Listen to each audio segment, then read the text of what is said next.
السلام علیکم ګرانو دوستانو. آکاش چوپړه د محمد نبی له ستراتیژي څخه خوښ نه دی.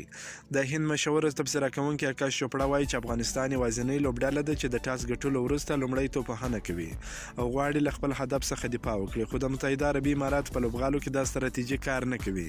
هغه زیاتوي چې یوازې شارجه لوبغالي کې که لومړی توپوهنه وسي خو یو خبره ده، خو نور لوبغالو کې هیڅ اړتیا نشته چې کپتان دې د ټاس ګټلو وروسته لومړی توپوهنه وکړي، ځکه چې د هغه په وینا ابوظبي او دوبۍ کې هدفونه په اسانۍ سره پوره کېدلی سي. آکاش د افغانستان د بالینګ په اړه وایي چې د مجیب د راستنېدو او حامد حسن د لوبولو سره بشپړه سوی دی او هندي لوبغاړو ته به ډېره سخته وي چې په کوالټي سپینرانو غټ شاټونه ووهي.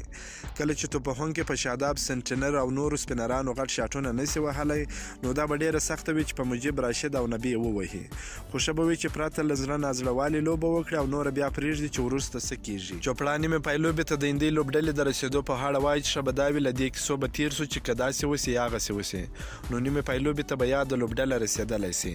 هغه زیاتوي چې هندي مینوال غواړي چې افغانستان د نیوزیلینډ ته ماتې ورکړي، خو که داسې وسي نو د افغانستان رن ریټ ته په کتو پرته له شکه چې نیمې پای لوبې ته به دویمه لوبډله تلونکې افغانستان وي.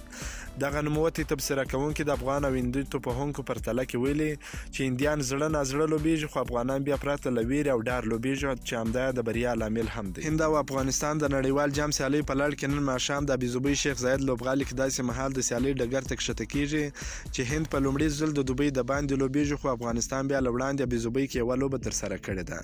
افغانستان خپلې 3 لوبې ترسره کړې دي چې یوه لوبه یې پاکستان ته بایللې ده، سکاټلند او نیمیبیا ته یې ماتې ورکړې ده، خو هند بیا 2 لوبې ترسره کړې دي، نیوزیلینډ او پاکستان ته یې ماتې خوړلې ده. نن ماښام به څه کېږي دا به په راتلونکي کې معلوم سي. که مو دا ویډیو خوښه سوې ویډیو در سره لایک کړئ، که په دې چینل کې نوی یاست افغان خوشحال یوټیوب چینل هم در سره سبسکرایب کړئ. د نورو تازه معلوماتو لپاره هم زموږ سره اوسئ. تر بلې ویډیو پورې د الله په امان.